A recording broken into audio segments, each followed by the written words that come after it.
Welcome again to live session of Manolo classes. I'm Dinesh Kumar and I will take your today's The Hindu News Analysis. So today is 10th May 2023 and I will discuss the important news in today's newspaper. This news is not important but I will discuss some of the concepts regarding the NGT in this news and the Delhi LG seek report on Kejriwal's house renovations. NGT form panel. So this NGT form panel is important for us because NGT is an important topic in your examination as well. So what is NGT? So NGT is National Green Tribunal. NGT was constituted in 2010. NG जो बना था वो 2010 में बना था और NG का main purpose होता है कि अगर कहीं भी एनवायरमेंटल लॉ का वायलेशन होता है या एनवायरमेंट का वायलेशन होता है then LG has power to take into cognizance of all these matters. मतलब एनजी उन सारे मैटर का कॉग्निजेंस ले सकता है जहां भी एनवायरमेंट का वायलेशन होता है। एनजी का हेड ऑफिस दिल्ली में है और एनजी का जो चेयरपर्सन होते हैं वो होते हैं रिटायर्ड जजेस ऑफ सुप्रीम कोर्ट।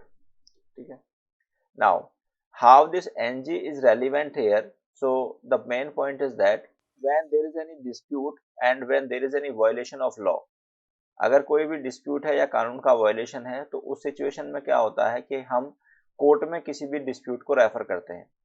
एनजीटी का कॉन्स्टिट्यूशन इस बात को ध्यान में रखते हुआ कि एनजीटी एक नेशनल ग्रीन ट्राइब्यूनल है, तो जो एनवायरमेंट से संबंधित केसेस हैं वो एक स्पेशलाइज्ड बॉडी या स्पेशलाइज्ड ट्राइब्यूनल के पास जाएं, इस बात को ध्यान में रखते हुए एनजी का गठन हुआ।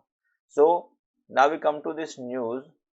there is an issue regarding the renovation of house by the chief minister Shri Arvind Kejriwal ji, and there are concern that during the renovation he has violated the various environmental laws.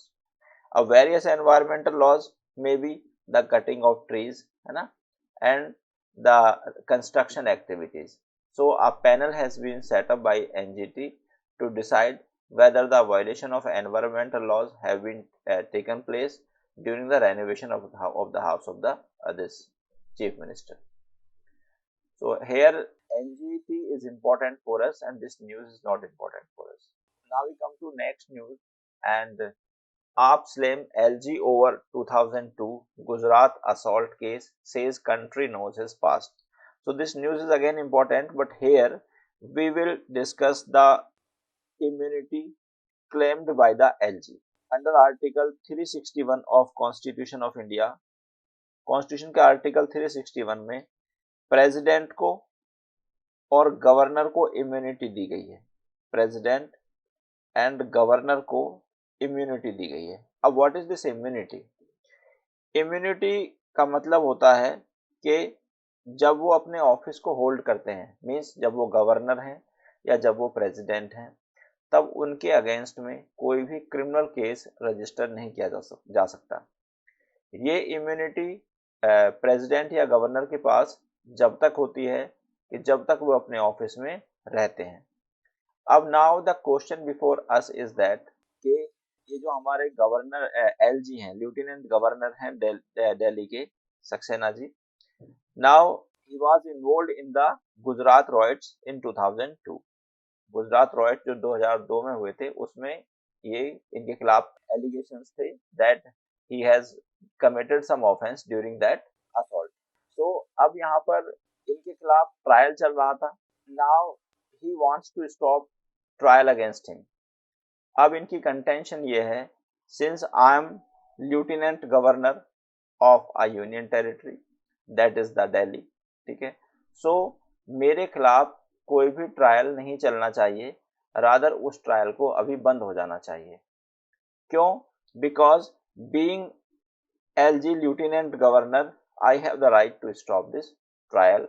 It is the constitutional right and it has been provided under article 361। तो जैसा मैंने अभी आपको बताया कि article 361 में word governor और president mention है and the word lieutenant governor is not mentioned there. VK Saxena ji कहते हैं कि the post of lieutenant governor is above the governor and below the president. तो ये कहते हैं कि इनकी जो पोस्ट है लेफ्टिनेंट गवर्नर की, वो जो स्टेट का गवर्नर होता है उससे ऊपर है, और प्रेसिडेंट जो है, प्रेसिडेंट पूरे भारत का होता है, उससे नीचे है। But now we come to the constitutional aspect कि क्या लॉ में ऐसा है। So basically we do not have any legal provision in the constitution of India, and we also do not have any judgment of honorable supreme court in this regard. But since being a governor, be it a governor of the state or be it a lieutenant governor, he should be given the immunity because he is a governor. ठीक है। now हम समझते हैं कि what is the difference between governor और लिeutenant governor, दोनों में क्या डिफरेंस होता है। तो बच्चों, गवर्नर जो होते हैं, गवर्नर वो फुल फ्लेज स्टेट में पाए जाते हैं, जैसे हमारा यूपी है, राजस्थान है, एमपी है, these are full fledge state. तो यहाँ पर गवर्नर की पोस्ट एग्जिस्ट करती है, एंड इन गवर्नर का अपॉइंटमेंट जो होता है, they are appointed by the president of India. But जो भी हमारी यूनियन टेरिटरीज हैं, यूटीज हैं, at present we are having 8 union territories.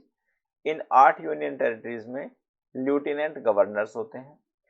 तो क्वेश्चन ये है कि क्या लेफ्टिनेंट गवर्नर उस सेम इम्यूनिटी को क्लेम कर सकता है जो कि गवर्नर कर सकता है। My point of view is that he can also claim that immunity, but we do not have any constitutional provision in this regard, and we also do not have any decision of supreme court in this regard. तो हमारे पास अभी ना तो कोई honourable supreme court का decision है, ना ही कॉन्स्टिट्यूशन में ऐसा है। Now Haryana nod to ordinance for reservation. So yesterday I discussed the reservation provided by the Haryana state to OBCs in panchayat election. कल हमने एक न्यूज आपके साथ डिस्कस की थी कि हरियाणा ने ओबीसी को पंचायत इलेक्शन में रिजर्वेशन दिया है। तो नाउ कैसे रिजर्वेशन ये दिया गया है? तो this reservation has been given by way of ordinance. तो यहाँ पर this news may not be important, but this term ordinance is important from your examination point of view. Ordinance क्या होता है? देखिए, जनरल रूल ये होता है कि लॉ बनाने का काम वो लेजिस्लेचर का है। लेजिस्लेचर हमारे देश में 2 लेवल पर पाई जाती हैं। पहला होता है पार्लियामेंट, ये इंडिया के लिए लॉ बनाती है, and second is state legislature, जो किसी स्टेट के लिए कानून बनाती है। अब ऐसी सिचुएशन हो सकती है कि जब हमारे स्टेट लेजिस्लेचर या पार्लियामेंट सेशन में नहीं है, क्योंकि देखिए कोई भी जब लॉ बनता है तो वो लॉ तभी बनता है जब पार्लियामेंट या स्टेट लेजिस्लेचर अपने सेशन में होती है, मतलब they are present in the parliament और द स्टेट लेजिस्लेचर। बट अगर पार्लियामेंट और स्टेट लेजिस्लेचर सेशन में नहीं है और हमारे देश को या किसी पर्टिकुलर स्टेट को अर्जेंट किसी कानून की आवश्यकता पड़ती है, तो उसके लिए हमारे कॉन्स्टिट्यूशन में क्या प्रोविजंस हैं? तो उसके लिए हमारे कॉन्स्टिट्यूशन में 2 आर्टिकल रेलिवेंट हैं और रिलेट करते हैं। वन इज आर्टिकल 123, एक आर्टिकल है हमारा 123, एंड सेकेंड आर्टिकल है हमारा 213। ठीक है। Article 123 gives power to the president to promulgate ordinance. ये किसको पावर देता है? ये प्रेसिडेंट को पावर देता है कि वो ऑर्डिनेंस बनाए। और 213 gives power to the governor to promulgate ordinance. अब ऑर्डिनेंस क्या है? तो ये गवर्नर को और प्रेसिडेंट को पावर तो देते हैं दोनों आर्टिकल, लेकिन अब हम समझते हैं ऑर्डिनेंस क्या है। तो basically ordinance is a law. Ordinance एक कानून होता है जो कि बनाया जाता है और प्रमलगेट किया जाता है गवर्नर या प्रेसिडेंट के द्वारा, एज द केस में भी, और it has the full force of law. Means जितनी फोर्स लॉ में होती है उतनी ही फोर्स एक ऑर्डिनेंस में होती है। अब हम आते हैं कि इसकी ड्यूरेशन क्या होती है। सो ऑर्डिनेंस की ड्यूरेशन जो होती है वो 6 वीक होती है। क्वेश्चन ये है कि ये 6 वीक्स कहाँ से काउंट किए जाते हैं? तो अगर किसी हाउस में, मीन्स पार्लियामेंट में 2 हाउसेज होते हैं, House of People and Council of State. So suppose House of People comes into session on 10th May 2023. House of People का जो सेशन है वो 10th में 2023 से स्टार्ट होता है एंड काउंसिल ऑफ स्टेट का 15th में 2023 से स्टार्ट होता है. So the duration of 6 week will be counted from the 15th में. तो जब हमारा दूसरा हाउस सेशन में आता है तब से हम ड्यूरेशन ऑफ ऑर्डिनेंस काउंट करते हैं.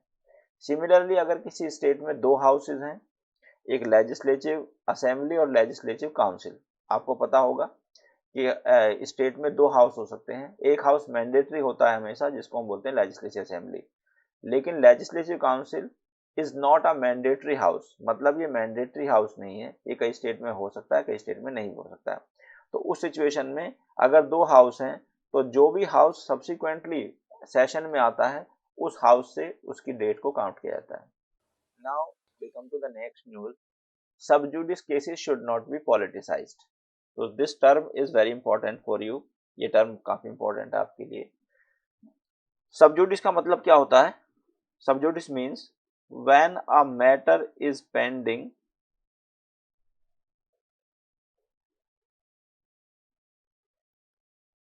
before court.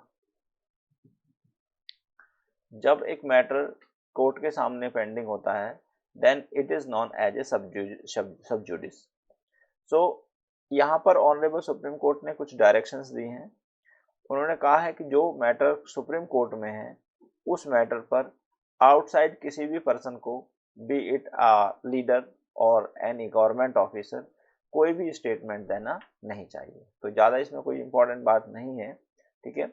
सो उन्होंने कहा है कि अगर कोई मैटर सब जुडिस है तो उसका पॉलिटिसाइज ना हो, rather it should be decided by the court. तो this statement was given in the context of the 4% quota to the Muslim in Karnataka. तो बेसिकली हमारे ऑनरेबल होम मिनिस्टर हैं श्री अमित शाह जी, उन्होंने कहा कि ये रिजर्वेशन मुस्लिम कम्युनिटी से ले लिया गया है, बट दिस मैटर इज सब जुडिस और this matter is in the honourable supreme court.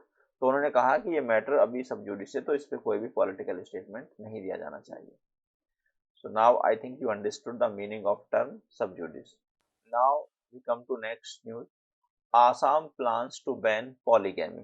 तो this term is very important. Assam ने प्लान किया है कि वो पॉलीगैमी को बंद करेंगे. अब नाउ पॉलीगैमी क्या है ये हम सबसे पहले समझते हैं. So polygamy is a practice to have more than one wife. ठीक है. तो जनरली आप जानते हैं कि article 44 of constitution of India ये कहता है कि state shall endeavour to have a uniform civil code. तो हमारे देश में एक यूनिफॉर्म सिविल कोड होगा, ऐसा आर्टिकल 44 कहता है. But at present only one state of India that is Goa has implemented this uniform civil code. तो अभी हमारे देश में केवल गोवा में ही यूनिफॉर्म सिविल कोड लागू है. अब हम समझते हैं meaning of term uniform civil code. Uniform का मतलब क्या होता है? एक जैसा. सिविल कोड का मतलब होता है लॉ. सिविल कोड मतलब सिविल लॉ मींस लॉ, जो किसी भी हमारे सिविल मैटर्स को, सिविल जो हमारे मैटर्स हैं और जो हमारे पर्सनल मैटर्स हैं उसके लिए एक कानून होना चाहिए, ऐसा हमारा कॉन्स्टिट्यूशन का आर्टिकल 44 कहता है. अब हमारे पर्सनल मैटर्स कौन कौन से होते हैं? पर्सनल मैटर्स में आते हैं हमारे मैरिज, मेंटेनेंस, सक्सेशन, एडॉप्शन. तो जनरली ये 4 मैटर्स हमारे उसमें आते हैं पर्सनल मैटर में.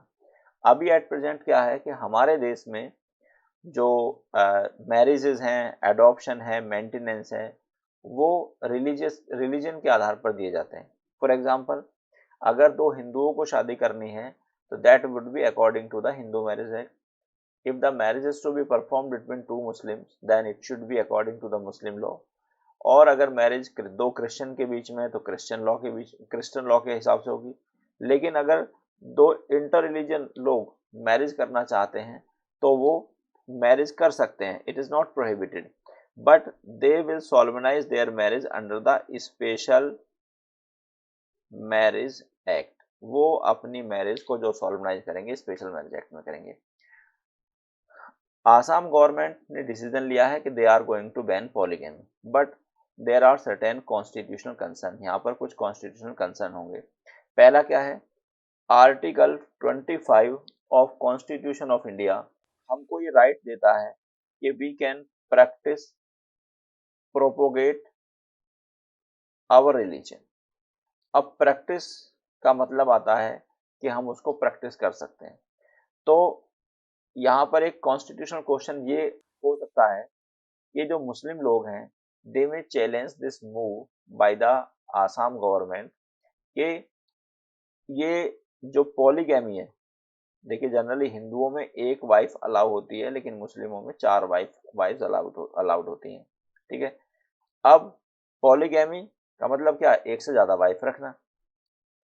अब अगर कोई मुस्लिम के 4 वाइफ हैं, it is allowed by their personal law, कि किसी मुस्लिम लॉ ने उसको अलाउ किया कि वो 4 या 4 से ज्यादा 4 वाइफ रख सकता है एट अ टाइम, ठीक है।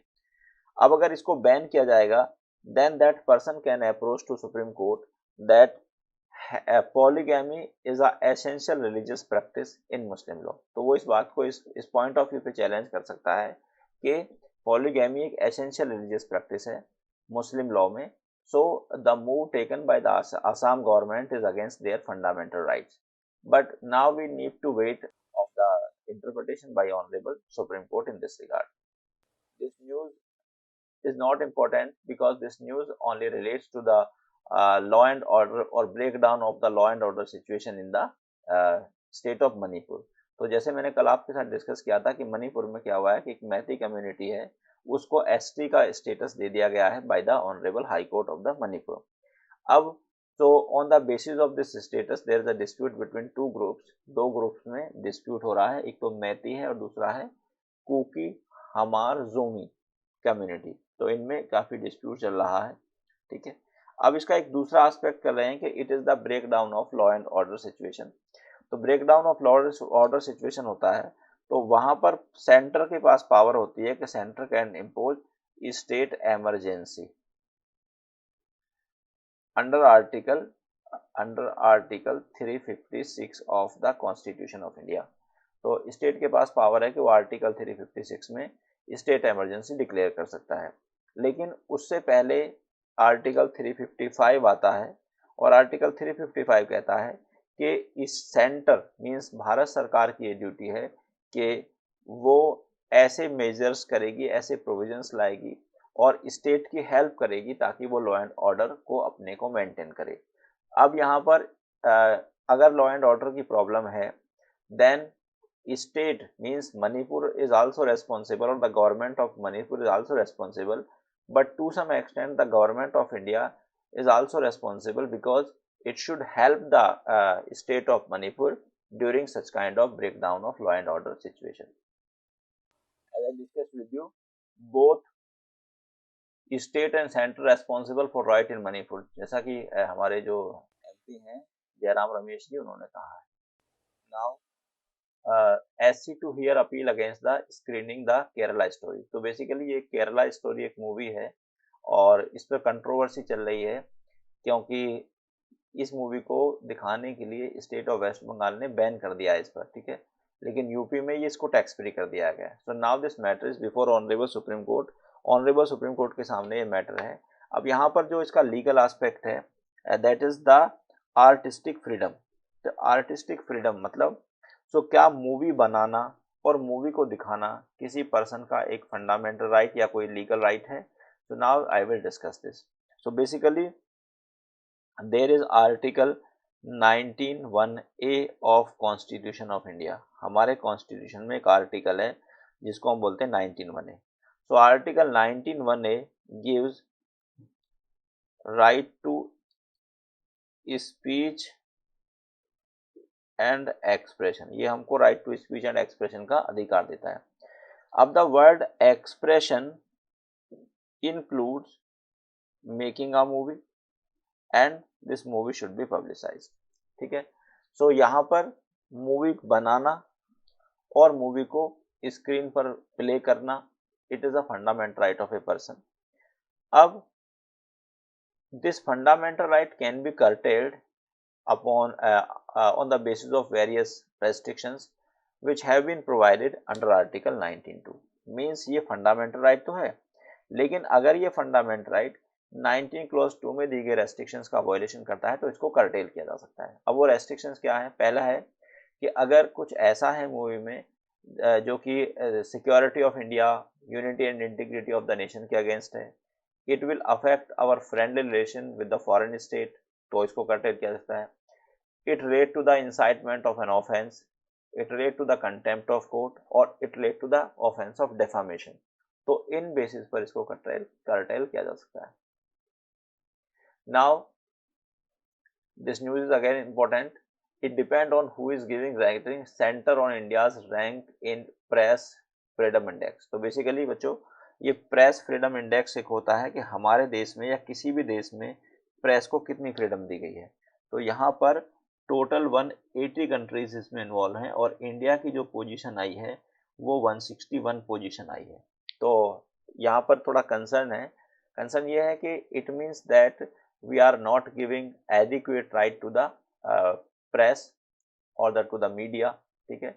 बट यहाँ पर इसको काउंटर किया है हमारे सॉलिसिटर जनरल तुषार मेहता जी ने। उन्होंने कहा है कि जो रेटिंग है वो इस बात पर डिपेंड करती है कि वोट कौन उसमें दे रहा है, ठीक है।